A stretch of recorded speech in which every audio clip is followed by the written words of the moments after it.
was having a long conversation on the radio show. This comes up a lot on the radio show: security, how to protect yourself.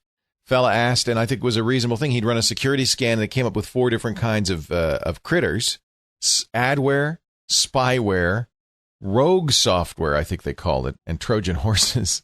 Rogue, I like that. It's roguish. Well, I told him what I said is nowadays I think it's all malware. I mean, I don't think that there's much distinction between adware, spyware, and viruses. They all act the same.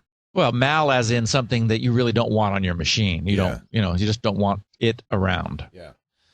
Well, anyway, he was panicked, and as all people are, and sometimes I get in this battle about whether you should format the drive or if there's some way to do it without formatting the drive. But every time I talk to somebody, in fact, there's a guy on Twitter said, "Oh, you always say format the drive. You don't have to format the drive." And I asked him, I said, "Well, what percentage of malware infections are you able to get rid of without formatting, and how many of them come back?" And he said, "Well, 99% of them come back." And it seems to me that you have to format the drive. Yeah. In fact, there's been some evolution there. Remember that I remember clearly when we were talking about this at one point, in the last 3 years, the formal rule is if your machine has been compromised, you can never trust it again. Right. There isn't any way to know what it is that was changed. And in fact, when I've talked to some people who are sort of old school sticklers for, I know what every single file on my machine is, back from the DOS days,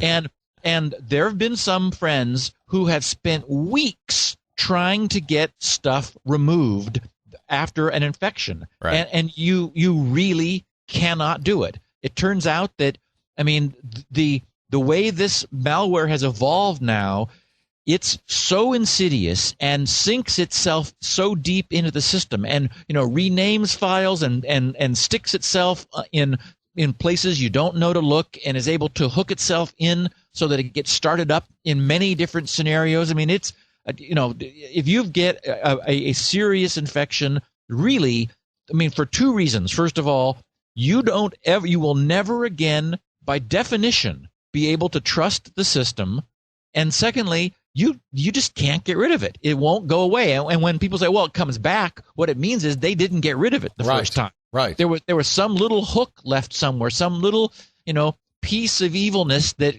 is monitoring, and it reinfects the system. So it's just, I think your advice is right, Leo. You mostly, how could you ever do e-banking on a machine that once had this on there? It's just, there just isn't a way you can trust a machine that was taken over.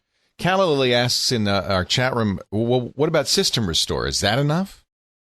Well, there are now system restore aware malware, which has, that is a great example of the adaptation that we're seeing in this kind of malicious software, is that it's evolving step by step. Once upon a time, remember that the spyware scanners could remove spyware. They say, okay, we've got rid of it, and it would be gone. Right. Now all kinds of things break because the software is really insinuating itself, into the system because it doesn't want to be removed, and it's successful in not wanting to be removed. So you even system restore, and the problem is system restore is sitting on the same system. If it's in the same system, you can't trust it. Frequently, in fact, people will restore viruses that they got rid of.